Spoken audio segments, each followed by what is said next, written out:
Alors, toujours dans la suite de cet enseignement biblique, quelqu'un pourrait poser la question brûlante de savoir, quelle est donc cette autre raison qui autorise un divorce, et cela selon la sainte parole de Dieu? Mais toujours dans la liste des faux mariages, il y a ce qu'on appelle des mariages incestueux. Je reprends. Quand je veux parler de mariage incestueux, c'est-à-dire une personne mais qui, dans son innocence, qui dans son ignorance, contacte avec une personne avec qui il a des liens de sang, ou bien elle a des liens de sang,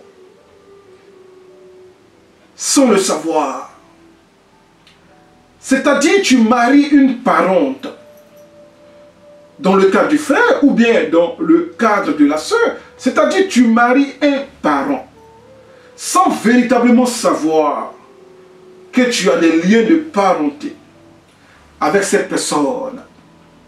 Mais le jour où tu parviens à la vérité, la Bible t'autorise de divorcer.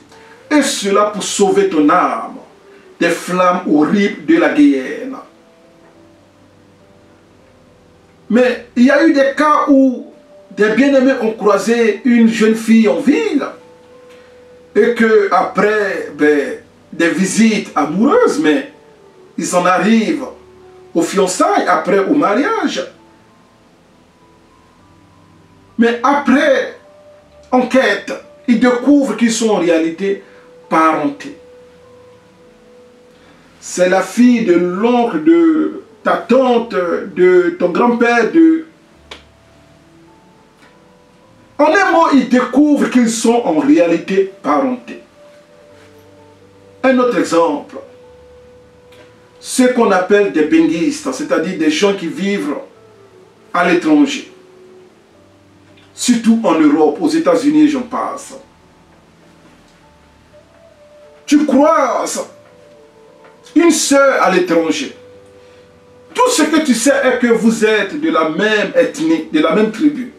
Peut-être même du même village. Si cette question a été posée pendant les fiançailles. Mais et vous vous mariez en Europe.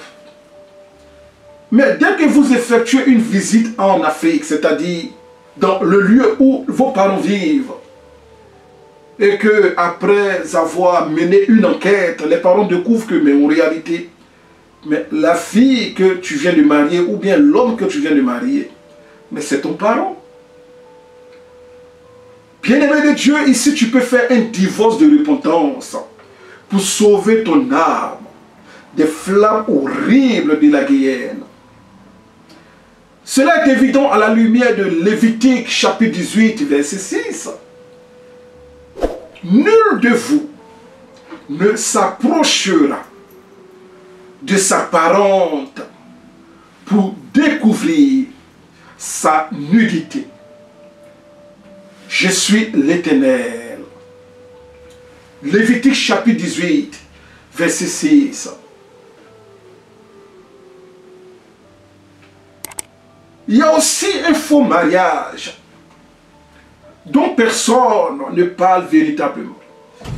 Ou bien dirais-je, un faux mariage dont beaucoup de serviteurs et de servantes de Dieu se méfient et n'ont pas envie de parler pour éviter de scandaliser. Car beaucoup d'entre nous aimons bien parler de Dieu, mais très peu ont le courage de parler de la part de l'Éternel, notre Dieu.